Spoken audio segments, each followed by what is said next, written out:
दोस्तों, आज के इस महत्वपूर्ण वीडियो में मैं आपको बताऊंगा कि यदि आप प्रॉपर्टी खरीद रहे हैं या बेच रहे हैं और रजिस्ट्री वाला दिन आ गया है, आपको सब रजिस्ट्रार ऑफिस में रजिस्ट्री करवाने जाना है।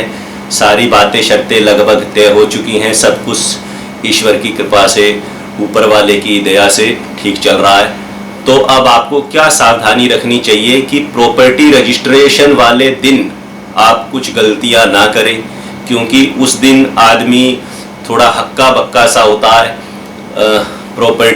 बड़ी प्रॉपर्टी खरीदी जा रही होती है या बेची जा रही होती है, साथ में कुछ ट्रांजैक्शन हो रही होती है, साथ में सेल डीड बन रही होती है, साथ में गवाह होते हैं, साथ में सब रजिस्ट्रार ऑफिस में मछली बाजार की तरह भीड़ होती है। आदमी का सर चकरा सा जाता है। वो कहता है भाई गर्मी है, धूप है, बारिश है, साथ में कई बार बुजुर्ग भी होते हैं, तो आदमी सोच नहीं पाता है और कुछ गलतियां हो जाती हैं जाने अनजाने में, जो बाद में दुखी करती हैं। उन छोटी छोटी सावधानियों और गलतियों के बारे में बात करेंगे। सबसे पहले तो रजिस्ट्री वाले दिन से पहले ही 1-2 दिन पहले आप दूसरे पक्ष को बोलिए कि भाई साहब, आपने जो सेल डीड यानी रजिस्ट्री या जो डॉक्यूमेंट है, गिफ्ट डीड है तो गिफ्ट डीड या कुछ भी है, जो भी डीड आप बना रहे हैं प्रॉपर्टी के संबंध में, उसका जो ड्राफ्ट बनाया आपने सेल डीड का, वो ड्राफ्ट मुझे ईमेल कर दें या मुझे उसका एक प्रिंट आउट दे दो। आमतौर पे जो तहसील में सब रजिस्ट्रार ऑफिस में डॉक्यूमेंट राइटर होते हैं, वो सेल डीड के उनके पास स्टैंडर्ड से फॉर्मेट होते हैं। वो उन फॉर्मेट में नाम, पता, जमीन वमीन और वो प्रॉपर्टी का पता चेंज करके प्रिंट आउट निकाल के दे देते हैं। परंतु मैंने बहुत बार देखा है, ज़रूरी नहीं है कि उन फॉर्मेट्स के अंदर जो सारी शर्तें लिखी हुई हों वो आपके केस पे एप्लीकेबल होती हों। उसमें बहुत सारे फॉर्मेट्स में ऐसी बातें लिखी होती हैं जिसका दूर दूर से हमसे कोई लेना देना नहीं है, और कहीं तो विपरीत बातें भी लिखी होती हैं। तो ऐसा नहीं है कि कोई फॉर्मेट आ गया और आपने पढ़ लिया, और फॉर्मेट में तो वही शर्तें लिखी हुई हैं जो उन्होंने लिख रखी हैं। बहुत सारी ऐसी शर्तें भी हो सकती हैं जो आपने अलग से म्यूचुअली तय करी और वो उसमें ना लिखी हों। उनको किस भाषा में उसमें लिखना है, या लिखना भी है या नहीं लिखना है, ये भी सोचना पड़ेगा। तो पहले आप दूसरे पक्ष को बोलिए कि भाई साहब, जो ड्राफ्ट आपने बनाया वो ड्राफ्ट मुझे दे दो। उस ड्राफ्ट को आप 1 दिन 2 दिन पहले मंगवा लीजिए, उसको पढ़िए ध्यान से, एक एक लाइन को, एक एक शब्द को पढ़ो ध्यान से कि ये फाइनल ड्राफ्ट है जिसपे मैं उस दिन आके साइन करूंगा। फाइनल ड्राफ्ट बना के भेजो मुझे, उसको ध्यान से पढ़ो। अगर आप नहीं पढ़ पा रहे हैं, उसे टेक्निकल लग रहा है समझने में, लैंग्वेज समझ में नहीं आ रही है, तो आप किसी काबिल वकील के पास जाएं, उससे पढ़वाएं उसको कि सर ये पढ़िए जरा, इसमें क्या लिखा है और इसमें कोई ऐसी क्लॉज तो नहीं है जो हमारे विपरीत हो या जिसका इसमें कोई अर्थ ही नहीं बनता हो। तो ये एक बहुत ज़रूरी काम है जो लोग नहीं करते हैं। लोग सीधा वहाँ जाते हैं, वहाँ बैठ जाते हैं, एक ड्राफ्ट आता है उसमें खाली वो कहते हैं, आमतौर पे देखता हूं मैं, वो कहते हैं कि आप एक काम करिए, इसमें सिर्फ नाम, पता, अपना नाम, पिता का नाम और पैन नंबर, आधार नंबर और प्रॉपर्टी का पता, ये सब चीजें बस चेक कर लो, बाकी सारी चीजें तो स्टैंडर्ड फॉर्मेट है, वो आपको पढ़ने की आवश्यकता नहीं है। अरे क्यों नहीं आवश्यकता पढ़ने की? मेरी प्रॉपर्टी में बेच रहा हूं या खरीद रहा हूं, कल को अगर कोई डिस्प्यूट हो गया कोर्ट में, तो उन्हीं शर्तों को पढ़ा जाएगा जो आपने आंख बंद करके वहां पे साइन कर दी। फिर आप ये नहीं बोल सकते कोर्ट में मैंने तो पढ़ा नहीं था। तो उसे पढ़िए, ड्राफ्ट को अमेंड कीजिए उसे जरूरत पड़ने पे। दूसरी सावधानी आपको रजिस्ट्री वाले दिन ये रखनी है कि जो प्रॉपर्टी के डॉक्यूमेंट्स हैं, वो प्रॉपर्टी के डॉक्यूमेंट्स आपको उस दिन एक्सचेंज करने हैं बायर से या सेलर के साथ। अगर आप प्रॉपर्टी बेच रहे हैं तो नेचुरली आप उसे प्रॉपर्टी पेपर हैंड ओवर करेंगे, original property paper at the time of the registration. और बायर हैं तो आपको उसे प्रॉपर्टी पेपर लेने हैं। दोनों ही अवस्थाओं में मेरा सजेशन ये है, ऐसे ही सीधा देख के प्रॉपर्टी पेपर ना दें ना लें। आप उसको भी एक भले ही सिंपल सा स्टैम्प पेपर बना लें 100 रुपए का, या ना भी स्टैम्प पेपर बनाए, प्लेन पेपर पर बना लें तो भी चल जाएगा, परंतु उसे डॉक्यूमेंट कर लें, राइटिंग में कर लें कि ये प्रॉपर्टी के ओरिजिनल प्रॉपर्टी पेपर मैं सामने वाले को दे रहा हूं। अगर उसमें पूरी चेन है प्रॉपर्टी की, पहली रजिस्ट्री, दूसरी रजिस्ट्री, बीच में कोई पावर ऑफ अटॉर्नी, कोई नक्शा, कुछ भी, हाउस टैक्स की रसीदें, बिजली का बिल, कुछ भी, वो सब उस लिस्ट में आप एंटर कर दें, लिस्ट ऑफ डॉक्यूमेंट बना लें। और ना केवल लिस्ट बनाएं, मान ले आप रजिस्ट्री एक हैंड ओवर कर रहे हैं तो उसमें लिखें ये रजिस्ट्री, रजिस्ट्रेशन संख्या ये, इस तारीख की, डेट ऑफ रजिस्ट्री इतना, और आगे लिखें कुल number of pages, total number of pages. एक रजिस्ट्री में तो 15 पेज हो सकते हैं। अब बाद में आप देख रहे हो घर जाके 15 पेज में से 14वां और 13वां पेज तो है ही नहीं उसके अंदर, फट गया या फाड़ दिया।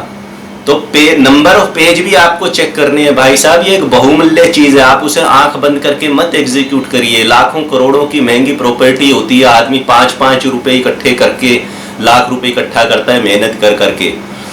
तो नंबर ऑफ पेजेस चेक करिए, वहां पे एग्जैक्ट नंबर ऑफ पेजेस कितने, पूरे प्रॉपर्टी पेपर लिखिए वहां पे और दोनों पक्षों के साइन कराइए। वहीं नोटरी वाले भी बैठे होते हैं, नोटरी वाले के सामने ठप्पा मरवाओ कि मेरे सामने प्रॉपर्टी पेपर दे दिया और मैंने ले लिए हैं। ये भी लिखो कि इनकी हालत सही है, कोई कटा पटा नहीं है, सब एलिजिबल है, पढ़ने में आ रहे हैं, सबकी स्थिति ठीक है फिजिकल रूप से, और 2 गवाहों के साइन कराओ। उसके बाद कभी बायर आपको ये नहीं बोल पाएगा भाई साहब फलानी चीज आपने मुझे नहीं दी, और एज ए सेलर आपको कभी कोई दिक्कत नहीं होगी। और इसी तरह उल्टा भी है, दूसरा पक्ष भी कभी आपको कह नहीं पाएगा इस बात के बारे में। तीसरी बात जो आपको ध्यान रखनी चाहिए वो है कब्जा, पोजेशन। तो क्योंकि रजिस्ट्री में आमतौर पे ये लिखा रहता है कि वैकेंट फिजिकल पोजेशन दे दिया गया है और मैंने ले लिया है, तो लिखा तो रहता है, पर क्या आपने असली में वैकेंट फिजिकल पोजेशन, खाली शांतिपूर्वक कब्जा उस मकान का, उस दुकान का या उस जमीन का ले लिया है या नहीं ले लिया है? इसके बारे में भी मेरा सुझाव ये है, आप एक सेपरेट पोजेशन लेटर बनाइए, सेपरेट लेटर बनाइए उसका अलग से। रजिस्ट्री में तो जो लिखा है सो लिखा है, उसमें लिख दीजिए कि भाई ये कब्जा इतने बज के इतने मिनट पे मैंने इसको दिया, इसने अंदर से चेक कर लिया है, खाली है और अपना ये संतुष्ट है, इससे पीसफुल है, इसने as it were it is basis पे, जहां है जैसा है उस तौर पे इस प्रॉपर्टी के कब्जे को अपने ताबे में, अपने कब्जे में ले लिया है। अगर वहां पे पहले से किराएदार रह रहा है तो इसके बारे में मैंने कुछ अन्य वीडियो बना रखे हैं। भाई मेरा सुझाव तो यह है कि पुराने किराएदार को कंटिन्यू मत करिए, आप खाली करवा के कब्जा लो अगर आप बाहर हो। फिर भी लोगों को लालच आ जाता है, प्रॉपर्टी किराए पे चढ़ी हुई है, दोबारा से कौन किराएदार ढूंढेगा। तो मेरे किराएदार वाले वीडियो देख लेना, उसमें मैंने कुछ टिप्स और ट्रिक्स और हिंट्स दे रखे हैं कि अगर वैसा भी करना है तो कैसे करना है। उनकी चर्चा इस वीडियो में नहीं करूंगा। तो प्रॉपर्टी के कब्जे के संबंध में आप ये बात ध्यान में रखिए कि आप वाकई कब्जा ले लें, ऐसा ना हो कि आप वहाँ रजिस्ट्री करा लें और कब्जा आपके पास आए ही ना, खाली रजिस्ट्री लेके घूमते रहना। फिर 4th इम्पोर्टेंट पॉइंट है विटनेस के बारे में। 2 विटनेस की आवश्यकता होती है कम से कम सब रजिस्ट्रार ऑफिस में, जो कि गवाह के रूप में साइन करेंगे। आमतौर पे इस पहलू पे कोई ध्यान नहीं देता है, किसी को भी विटनेस बना देते हैं।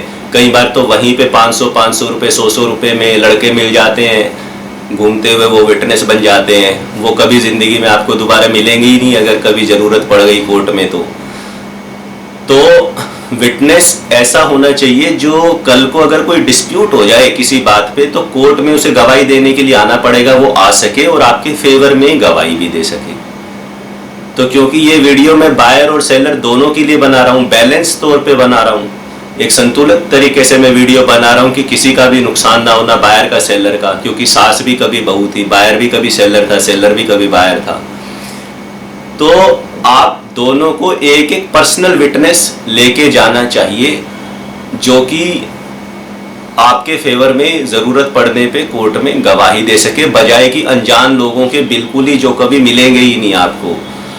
उस पर किसी गांव का नाम लिखा हुआ, कोई नाम लिखा हुआ, आप उन्हें ढूंढ ही नहीं पाओगे जिंदगी में दोबारा। तो कम से कम जानकार लोगों को लेके जाओ, और रिश्तेदार को लेके जाने की बजाय मेरा सुझाव है दोस्त को लेके जाओ, पति पत्नी को या इस माता पिता को विटनेस बनाने की बजाय, क्योंकि वो थोड़े इंटरेस्टेड पार्टी में आ जाते हैं। कल को अगर वो आपके फेवर में गवाही देंगे तो दूसरा वकील बोलेगा सर ये तो इसका बाप है, ये तो इसके फेवर में बोलेगा ही, ये तो इसका पति है तो कहेगा ही, ये इसके खिलाफ गवाही क्यों देगा। तो वहां पे थोड़ा विटनेस की क्वालिटी पे क्वेश्चन मार्क लगा देते हैं कि क्योंकि ये इसका पति है, बेटा है, बाप है, भाई है, लेकिन एक अनजान दोस्त होगा जिसकी जाति या कुछ आपसे अलग दिखेगा, रिश्ते क्लोज ब्लड रिलेटिव नहीं होगा, तो वो फिर भी एक न्यूट्रल विटनेस के तौर पे कोर्ट में एस्टेब्लिश होगा और आपके फेवर में गवाही देगा, तो आपका केस जरूरत पड़ने पे मजबूत होगा। भगवान करे वहां तक नौबत ही ना आए। दोस्तों, 5th पॉइंट है स्टैंप ड्यूटी का। स्टैंप ड्यूटी की जो कैलकुलेशन है वो ध्यान से की जानी चाहिए। स्टैंप ड्यूटी के बारे में मेरा सिर्फ इतना सुझाव है, आप भले ही थोड़ी स्टैंप ड्यूटी फालतू दे दो सरकार को, कोई दिक्कत नहीं है। 500 रुपये, 1000 रुपये, 5000 रुपये फालतू चले जाएं तो परेशान मत होना। लेकिन गलती से भी स्टैंप ड्यूटी जो बनती है, अगर उससे आपने 1 रुपया भी कम पे करा तो आपको परेशानियों का सामना करना पड़ सकता है। तो स्टैंप ड्यूटी ठीक से कैलकुलेट करें, 2 लोगों से क्रॉस चेक करवा लें कि जो स्टैंप ड्यूटी पे की जा रही है कहीं वो कम तो नहीं है, कोई कैलकुलेशन में गलती तो नहीं होगी, कोई समझ में गलती तो नहीं होगी, क्या वाकई स्टैंप ड्यूटी इतनी ही है। जब पूरी तरह से रिकन्फर्म हो जाए तो ही स्टैंप ड्यूटी पे करें। किसी भी कीमत पे कम स्टैंप ड्यूटी मत पे करना, एक्यूरेट पे करना, या ज़्यादा भी कर दोगे तो सरकार के पास थोड़े पैसे चले जाएंगे तो राज्य के और देश के विकास के काम ही आएंगे। एक मुख्य अंत में मसला रहता है वो है बैलेंस पेमेंट का। जो बैलेंस सेल कंसिडरेशन है, जो पैसे का लेन देन बच गया है, वो कैसे किया जाए। भाई देखो, वीडियो पब्लिक होता है यूट्यूब पे, यहाँ मैं अब कोई काले धन को एक्सचेंज कैसे करना है इसकी टिप्स तो बताऊंगा नहीं आपको, या कोई भी नहीं बताएगा। और ये हकीकत किसी से छुपी नहीं है पूरे हिंदुस्तान में कि प्रॉपर्टी में काले धन का लेन देन होता है, सर्कल रेट कम होता है। प्रॉपर्टी होती है 1 करोड़ रुपए की, रजिस्ट्री हो रही है 20 लाख रुपए की, तो क्या सरकारों को, तहसीलदार को, सब रजिस्ट्रार को, अड़ोसी को, पड़ोसी को, पुलिस को, इनकम टैक्स विभाग को पता नहीं है कि ये प्रॉपर्टी कितने की है? सब मतलब कबूतर है, आंखें नहीं है सबकी। लेकिन जो है सो है। फिर भी क्योंकि मैं एक एडवोकेट हूं और मैं कानूनी दायरे में ही बात करता हूं और कानूनी दायरे में ही लोगों की मदद कर सकता हूं कोर्ट के अंदर, तो मैं आपको सिर्फ ये बताना चाहता हूं कि आप जो पेमेंट देनी है या लेनी है आपको, वो चेक के माध्यम से दें। और जिस दिन रजिस्ट्री हो रही है, या तो उस दिन सामने वाले को अगर आप चेक देंगे तो एज ए सेलर अगर आप चेक ले रहे हो रजिस्ट्री वाले दिन तो खतरे से खाली नहीं है, क्योंकि चेक बाउंस हो सकता है। मैं ऐसे मुकदमे कोर्ट में खुद देख रहा हूँ जहाँ पे सेलर ने चेक ले लिया, बाद में चेक बाउंस हो गया, वो प्रॉपर्टी का कब्जा भी ले लिया बायर ने और चेक के पैसे भी नहीं दे रहा। लड़ते रहो कोर्ट में केस, 3 साल तो हो गए चलते चलते। तो चेक मत लीजिए। अगर आप सेलर हैं तो उसे बोलो भाई साहब डिमांड ड्राफ्ट बना लाना, या वहीं पे बैठे बैठे उसी दिन आरटीजीएस करना, नेट बैंकिंग से पैसे ट्रांसफर करना, उसी से मैं रिसीट निकाल लेना, उसी से मैं आप अपना अकाउंट चेक करना पैसे आए या नहीं आए। तो सब रजिस्ट्रार ऑफिस में इस तरह से वहाँ पे लेन देन किया जा सकता है और वो एंट्रीज सारी सब जो सेल डीड है उसके अंदर कैप्चर की जानी चाहिए कि लेन देन किस ट्रांजैक्शन से हुआ, आरटीजीएस नंबर क्या था, यूटीआर नंबर होता है उसका वो क्या था, या कौन सा डिमांड ड्राफ्ट था। तो पेमेंट के समय विशेष सावधानी बरतें, कहीं ऐसा ना हो कि आपको पैसे पूरे ना मिलें और आपकी प्रॉपर्टी चली जाए, या उल्टा ना हो कि भाई साहब आपके पैसे तो चले गए और अब आपको प्रॉपर्टी नहीं मिल रही है। इसी तरह कुछ छोटे छोटे और सुझाव हैं मेरे। यदि आप सेलर हैं और अपने सारे प्रॉपर्टी डॉक्यूमेंट हैंडओवर कर रहे हैं तो आप सारे के सारे डॉक्यूमेंट्स की एक कलर फोटोकॉपी अगर संभव हो तो करा के रख लें। कुछ पैसे जरूर खर्च होंगे पर आपके भविष्य में काम आएगी वो चीज़ कभी भी ज़रूरत पड़ने पे। बढ़िया साफ सुथरी कलर सेट सारे डॉक्यूमेंट्स का, 500 कागज है तो 500 के 500 का बना के रख लें, आपके रिकॉर्ड में रहने चाहिए। और अगर कोई कागज़ खो गया है, उसमें से आप बायर हैं, सामने वाला सेलर मान रहा है भाई एक पर्टिकुलर अलॉटमेंट लेटर था या कोई चीज़ थी ये नहीं मिल रही है, गुम हो गई है, बाद में दे दूंगा मिलेगी तो उसके लिए एक इंडेमनिटी बॉन्ड वहाँ पे बना लें कि यह डॉक्यूमेंट फलाना ढिमकाना खो गया है, सेलर इस बात को मान रहा है, कभी मिलेगा तो ये वापस कर देगा, मिलने पे उसका कोई दुरुपयोग नहीं करेगा। उसके साइन कराओ, स्टैम्प कराओ, नोटरी कराओ, अपने रिकॉर्ड में रखो तो आपका काम थोड़ा पूरा रह जाएगा। बाद तो बाद ही होती है, बाद में कोई नहीं हाथ आता इस दुनिया में। तो इसी तरह यदि आप बैंक से लोन ले रहे हो प्रॉपर्टी खरीदते समय, बैंक वाला आएगा, वो बोलेगा भाई साहब ये ओरिजिनल पेपर तो सारे मैं लेके जाऊंगा, ओरिजिनल पेपर लेके जाऊंगा, तो उसे बोलो भाई साहब यहाँ बैठ जाओ, आपके लिए चाय मंगाते हैं, बिस्किट मंगाते हैं, समोसा मंगाते हैं, ये जो लिस्ट ऑफ डॉक्यूमेंट मैंने बनाई है इस पर यहाँ रिसीविंग कर दो कि ये सारे कागज़ आप लेके जा रहे हो। या कई बार वो खुद ही उनके वकील उनको एक पर्चा बना के देते हैं कि भाई तुम्हें ये पेपर लेके आने हैं, तो उस पेपर की फ़ोटोकॉपी करा के उस पर आप रिसीविंग ले लो, उसका नाम लिख लो, मोबाइल नंबर लिख लो, क्योंकि वो जूनियर से एडवोकेट के एग्जीक्यूटिव्स होते हैं और बाद में वो आपको मिलेंगे नहीं। और फिर जिस बैंक से आपने लोन लिया है अगले दिन उस बैंक को आप मेल डालिए कि मैंने ये पेपर इनको हैंडओवर कर दिए और आप मुझे अपने लेटर हेड पे कौन कौन से प्रॉपर्टी डॉक्यूमेंट्स आपके पास मॉर्गेज्ड हैं उसकी लिस्ट बना के मुझे सेंड कीजिए मेरे रिकॉर्ड के लिए। तो ये सब बातें भी आपको ध्यान में रखनी चाहिए। तो प्रॉपर्टी महंगी होती है और बड़ी मुश्किल से आदमी खरीदता है और बेचते वक्त भी गलती हो सकती है, खरीदते वक्त भी गलती हो सकती है। तो सावधान रहिए, सुरक्षित रहिए। धन्यवाद।